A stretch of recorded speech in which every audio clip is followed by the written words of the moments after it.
আমি doctor S K বৈদ্য, general physician এবং training skin disease and beauty treatment. আমি আমার ইউটিউব চ্যানেল সেফা হেলথ মিডিয়ার পক্ষ থেকে সবাইকে আন্তরিক অভিনন্দন এবং ধন্যবাদ জানাই।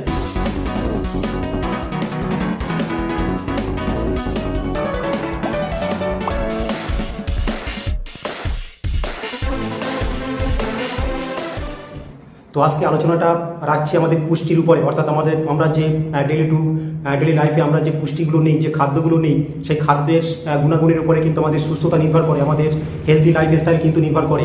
তো অবশ্যই আমরা যে খাদ্যগুলো নেই সেই খাদ্যের ব্যাপারে আমাদের প্রত্যেককে সচেতন থাকতে হবে যে আমরা যে জিনিসটা নিচ্ছি, যে জিনিসটা খাচ্ছি, সেটা স্বাস্থ্যের পক্ষে কতটা ভালো, স্বাস্থ্যের পক্ষে কতটা ক্ষতিকর।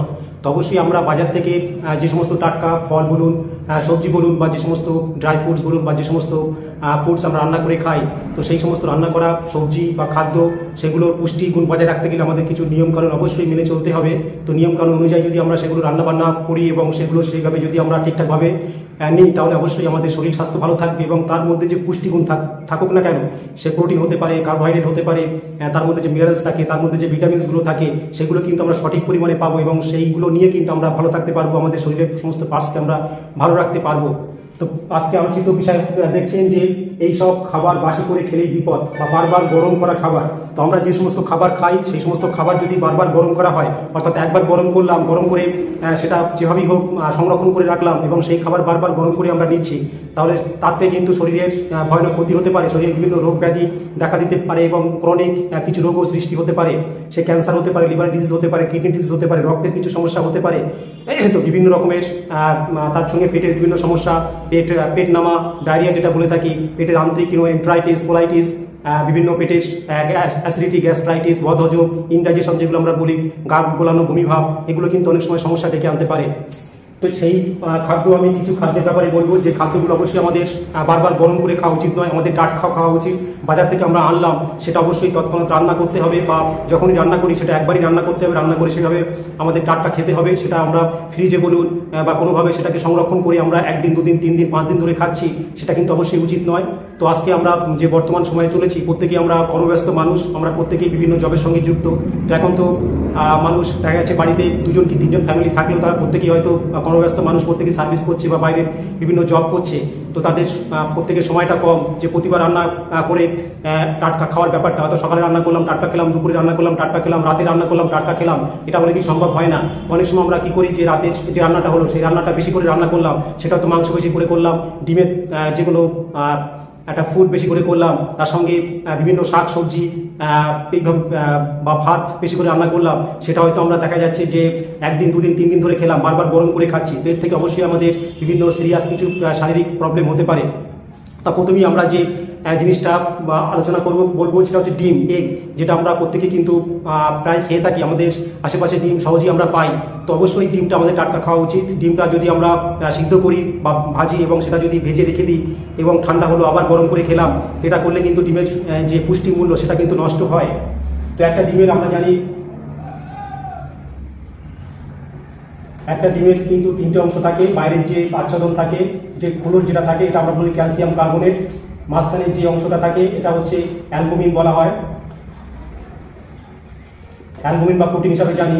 আর যে হলুদ আবু ইউলিশ যে পার্টটা, একদম ভিতরে যে পার্টটা থাকে, সেটাকে বলি আমরা ইয়ক বলি, অর্থাৎ ডিমের কুসুম বলা হয়। তো এই যে অ্যালবুমিন পার্ট, এই অ্যালবুমিন পার্টে যে নাইট্রাস থাকে, এই নাইট্রাসটা কিন্তু বা নাইট্রোজেন যেটা আমরা বলে থাকি, নাইট্রোজেনটা কিন্তু অক্সিডাইজড হয়ে বিভিন্ন যে মৌল বা কিছু যৌগ তৈরি করে, সেগুলো কিন্তু আমাদের দেহে কার্সিনোজেন তৈরি করতে পারে, অর্থাৎ ক্যান্সার তৈরি করতে পারে। শরীরের বিভিন্ন অঙ্গের ক্যান্সার হওয়া কিন্তু বিচিত্র নয়, এটা যদি আমরা বারে বারে নিই। তো অবশ্যই সেই জন্য ডিমটা আমাদের বাসি খাদ্য, বাসি করে বা বারবার সিদ্ধ করে খাওয়া উচিত নয়। আর ডিম অবশ্যই আমাদের প্রত্যেকে সিদ্ধ করে খাওয়া উচিত। ডিম ভাজা খেলে তার সঙ্গে কিন্তু ভাজার সব কিছু তেল চলে যাচ্ছে, কিছু লবণ চলে যাচ্ছে, এগুলো কিন্তু শরীরের জন্য ক্ষতি করতে পারে। তো অবশ্যই আমাদের জল দিয়ে ডিমটা বা যেভাবে হোক ডিমটা সিদ্ধ করে আমাদের খাওয়া উচিত। তাহলে ডিমের যে পুষ্টি মূল্য, ডিমের যে ফার্স্ট ক্লাস প্রোটিন যেটা আছে, ডিম আমরা জানি একটা ব্যালেন্সড খাদ্য, একটা পুষ্টির আধার, প্রচুর পুষ্টিগুণ কিন্তু আমরা ডিম থেকে পেয়ে থাকি। তো অবশ্যই আমাদের অ্যাডাল্ট মানুষের প্রত্যেকদিন পার কিন্তু একটা ডিম আমরা নিতেই পারি এবং এটা আমাদের স্বাস্থ্যের জন্য খুবই ভালো। তো অবশ্যই আমাদের কিছু প্রোটিন পূরণ হয়, কিন্তু আমাদের ডিমের মাধ্যমে আমাদের প্রোটিনটা পূরণ করতে পারি।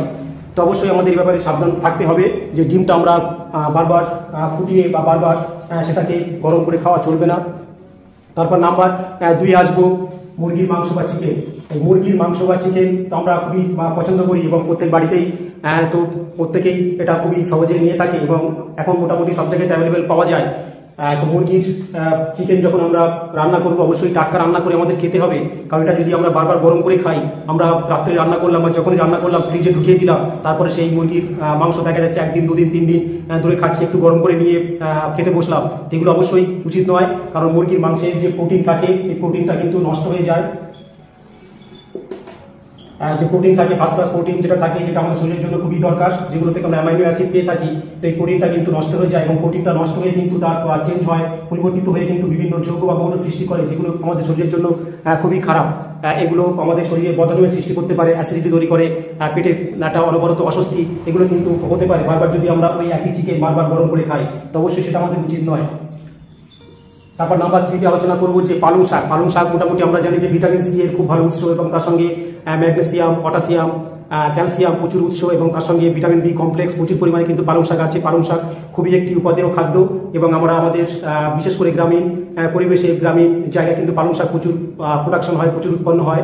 তো পালং শাক অবশ্যই আমাদের টাটকা খাওয়া উচিত। পালং শাক বারবার গরম করে খেলে, বাসি করে খেলে কিন্তু তার জন্য আমাদের বিভিন্ন সমস্যা হতে পারে, কারণ পালং শাকের মধ্যে যে নাইট্রেট থাকে সেই নাইট্রাইটসের রূপান্তরিত হয়। তো নাইট্রাইটস হচ্ছে আমাদের শরীরের জন্য খুবই খারাপ, শরীরের জন্য একদমই ভালো নয়। তা নাইট্রেটটা কিন্তু পরিবর্তিত হয়ে নাইট্রেটসে পরিণত হয়। এই নাইট্রেটসে পরিণত হওয়ার পরে কিন্তু তার যে উপকারী গুণটা নষ্ট হয়ে যায় এবং সেটা কিন্তু আমাদের শরীরের পক্ষে খুবই খারাপ, সেটা শরীরের কিন্তু বিভিন্ন সমস্যা তৈরি করতে পারে। তো অবশ্যই আমাদের এটা করা যাবে না। নাম্বার 4 আসবো।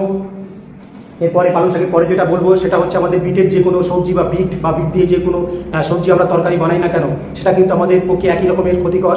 আমরা যদি বিটটাকে বারবার যদি গরম করে খাই, বারবার যদি আমরা ফুটিয়ে খাই বা বারবার যদি আমরা সেটাকে একবার রান্না করে বারবার নিলাম, তার জন্য কিন্তু অনেক সময় এই থেকে আমাদের শরীরে বিভিন্ন সমস্যা দেখা দিতে পারে। কারণ এই যে বিটের মধ্যে কিন্তু নাইট্রিক অক্সাইড থাকে, এই নাইট্রিক অক্সাইড কিন্তু থেকে নাইট্রাইট এবং পরে নাইট্রোসামাইনে পরিণত হয়, রূপান্তরিত হয় এবং যা দেখা গেছে শরীরের জন্য একটি কার্সিনোজেনিক প্রোডাক্ট। সেটা হচ্ছে একটু কার্সিনোজেনিক প্রোডাক্ট, ক্যান্সার সৃষ্টি করতে পারে। সেটা আমাদের গলব্লাডার ক্যান্সার হোক, লিভার ক্যান্সার হোক, স্টোমাক ক্যান্সার হোক, বিভিন্ন ক্যান্সার জন্য কিন্তু এই যে বিট যদি আমরা বারবার গরম করে খাই, বাসি বিট খাই, তাহলে তার থেকে হতে পারে। তারপরে নাম্বার 6 আসবো। নাম্বার 5 আসবো মাশরুম। এই মাশরুম কিন্তু একটি উপাদেয় খাদ্য, প্রচুর এনজাইম এবং তার সঙ্গে প্রচুর ফাইবার কিন্তু এই মাশরুমের মধ্যে থাকে। তো মাশরুম খুবই একটি পুষ্টিগুণে ভরপুর। তো মাশরুমটা অবশ্যই আমাদের টাটকা খেতে হবে, কারণ যদি আমরা টাটকা না খাই, যদি বাসি করে খাই, বারবার যদি গরম করে খাই, তাহলে মাশরুমের মধ্যে যে এনজাইম আছে, ফাইবার আছে, এগুলো কিন্তু পরিবর্তিত হয়ে কিন্তু বিভিন্ন খারাপ রাসায়নিক তৈরি করে, যেগুলো আমাদের কিন্তু শরীরের পক্ষে খুবই খারাপ। এরপরে নাম্বার 5 পরে নাম্বার 6 আসবো আমাদের যে ভাত। তো আমরা বাঙালি, আমরা মাছে ভাতে বাঙালি, তো ভাতটাকে আমরা খুবই পছন্দ করি। আমরা ভাতটা বেশিরভাগ বাঙালি আমরা নিয়ে থাকি। তো অবশ্যই ভাতটাকে আমাদের টাটকা খেতে হবে, রান্না করে খেতে হবে। এই ভাতটা যদি আমরা অনেক দিন ধরে খাই, 1 দিন 2 দিন 3 দিন 5 দিন ধরে খাচ্ছি, ফ্রিজে রাখছি, আবার বার করে আবার গরম করে খাচ্ছি, আবার বার করে গরম করে খাচ্ছি, তাহলে এই ভাতের ভিতরে যে উপাদান যে পুষ্টিগুণ আছে সেগুলো কিন্তু নষ্ট হয়ে যায়। নষ্ট হয়ে কিন্তু সেগুলো আমাদের বিভিন্ন ব্যাকটেরিয়া, বিভিন্ন ক্ষতিকারক প্যাথোজেন তার মধ্যে তৈরি হয় এবং সেগুলো আমাদের পেটের মধ্যে গেলে পেটের ডায়রিয়া হতে পারে, লুজ মোশন,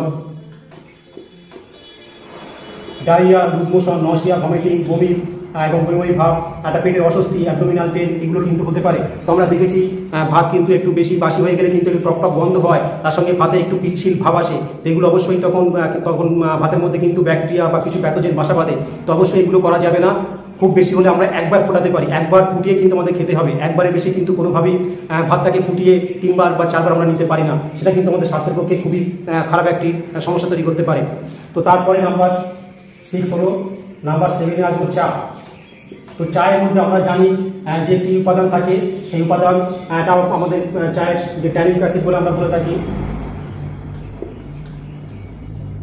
এই যে ট্যানিক অ্যাসিড থাকে, তো চা যদি বারবার ফুটিয়ে খাওয়া হয় বা বারবার গরম করে যদি খাওয়া হয়, একবার খেলাম আবার রেখে দিলাম আবার গরম করে খেলে কিন্তু এই যে ট্যানিক অ্যাসিডটা কিন্তু পরিবর্তিত হয়ে একটা খারাপ যৌগে তৈরি হয় এবং সেটা আমাদের শরীরের পক্ষে খুবই ক্ষতিকর এবং শরীরের কোনো উপকারী তো লাগে না, সেটা শরীরে বিভিন্ন সমস্যা ডেকে আনতে সাহায্য করে। সেটা অ্যাসিডিটি, গ্যাস অম্বল, পেট ব্যথা ইত্যাদি সমস্যা কিন্তু তৈরি হয়। তো নাম্বার 7-এর পরে নাম্বার 8 আসবো। এরপরে যে আলুর তরকারি, তো আলু আমাদের খুবই একটি প্রয়োজনীয়, ভাতের পরেই আমরা পটেটো বলতে পারি বা আলু যেটা বলে থাকি, পটেটো বা আলু যাই বলুন না কেন, এগুলো কিন্তু আমাদের ধ্যান রাখতে হবে। যদি পটেটো আমরা বা আলু ডাইরেক্ট রান্না করে হোক বা বিভিন্ন তরকারি আলু দিয়ে রান্না করছি, তো আলু যদি বারবার ফুটিয়ে আলু যদি বারবার গরম করে খাওয়া হয় তো সেটা কিন্তু সমস্যাজনক হতে পারে। আলুর মধ্যে যে বিভিন্ন পুষ্টিগুণ থাকে সেগুলো কিন্তু পরিবর্তিত হয়ে কিন্তু আমাদের শরীরের জন্য বিভিন্ন সমস্যা ডেকে আনে। তো অবশ্যই আলুকে আমাদের টাটকা খেতে হবে, খুব বেশি বারবার গরম করে কিন্তু খাওয়া চলবে না। আলুর পরে আমাদের নাম্বার 9-এ আসবো তেল। এই তেল, বিভিন্ন তেল আমরা নিয়ে থাকি, আমাদের রান্নাতে বিভিন্ন তেল ব্যবহার করি। সে তেল হতে পারে সর্ষের তেল, হতে পারে মাস্টার্ড যেটা তেল আছে, আমাদের সয়াবিন তেল হতে পারে, সূর্যমুখী তেল হতে পারে, পাম তেল হতে পারে, বাদাম তেল হতে পারে। তো বিভিন্ন তেল আমরা নিয়ে থাকি, তার মধ্যে আমরা তো বাঙালি হিসাবে আমরা যেটা বেশি ব্যবহার করি সেটা সয়াবিন তেল, তার সঙ্গে সর্ষের তেল, মাস্টার্ড অয়েল। তো এই তেল যদি বারবার গরম করে খাওয়া হয়, বারবার যদি ফোটানো হয়, তাহলে তেলের ভিতরে যে কিছু উপকারী যে কোলেস্ট্রল থাকুক বা ফ্যাট যেগুলো থাকুক সেগুলো কিন্তু পরিবর্তিত হয়ে খারাপ কোলেস্ট্রলে তৈরি হয়, খারাপ কিছু ফ্যাট এবং তার সঙ্গে কিছু মৌল বা যৌগ তৈরি হয় যেগুলো আমাদের শরীরের পক্ষে খারাপ। তো বিশেষ করে রাস্তাঘাটে যে সমস্ত তেল, এক তেল বারবার যে ভাজাভুজি যেগুলো হয়, বিভিন্ন হোটেলে বলুন বা ফাস্ট ফুড দোকানগুলোতে বারবার একই তেলে ভাজা হচ্ছে, তো সেই একই তেলে যদি অনেকবার ভাজা হয়, অনেকবার যদি তেলটাকে জাল দেওয়া হয়, তাহলে কিন্তু তেলের যে উপকারী জিনিস সেগুলো ধ্বংস হয়, সেগুলো নষ্ট হয়ে কিন্তু খারাপ অংশে পরিণত হয়, খারাপ কিছু কেমিক্যাল তৈরি হয় এবং সেই কেমিক্যাল কিন্তু আমাদের স্বাস্থ্যের পক্ষে অবশ্যই ক্ষতিকর। তো অবশ্যই আমাদের বাড়িতে যেগুলো আমরা রাস্তাঘাটে খাই সেগুলো অবশ্যই আমাদের বাড়িতে আমরা খেতে পারি। তো একটা তেল একবারই আমরা রান্না করে খেলাম বা কোনো পদ তৈরি করে খেলাম, সেটা অবশ্যই প্রত্যেকের উচিত। তো অবশ্যই আমাদের প্রত্যেকের ধ্যান রাখতে হবে। তো আশা করি মোটামুটি যে আলোচনা করলাম তারা বুঝতে পারলেন যে আমাদের যে খাদ্যগুলো আমরা খাই, সেই খাদ্য যদি আমরা সঠিকভাবে টাটকা খেয়ে থাকি, বাজার থেকে আমরা আনছি, বাজার থেকে এনে টাটকা আমরা রান্না করে খেলাম, সেটা আমরা জোর একবারে খেতে পারি, একবার ফুটিয়ে একবার তাকে রান্না করে খেতে পারি। কিন্তু যদি বারবার খাই তাহলে তো তার কত খারাপ পুষ্টিগুণ তার শরীরের পক্ষে কত খারাপ হতে পারে সেটা আপনারা বুঝতে পারলেন। তো অবশ্যই আপনাদের যদি আরও এই বিষয়ে জানা থাকে, কোনো খাদ্য নিয়ে যদি কোনো জানা থাকে যে তার খারাপ দিকটা কি হতে পারে, বারবার যে বাসি খাদ্য করে খেলে, বারবার ফুটিয়ে খেলে, অবশ্যই কমেন্ট বক্সে করবেন। অবশ্যই আমি অবশ্যই আমি তার উপরে আরও কোনো ভিডিও পারলে তৈরি করবো। তো অবশ্যই আপনার সুস্থ থাকুন, ভালো থাকুন। আজকের বিষয়ে যদি কোনো বক্তব্য আপনার থাকে কমেন্ট বক্সে তো অবশ্যই জানাতে পারে। তো আজকে এই পর্যন্তই, প্রত্যেকে অসংখ্য ধন্যবাদ।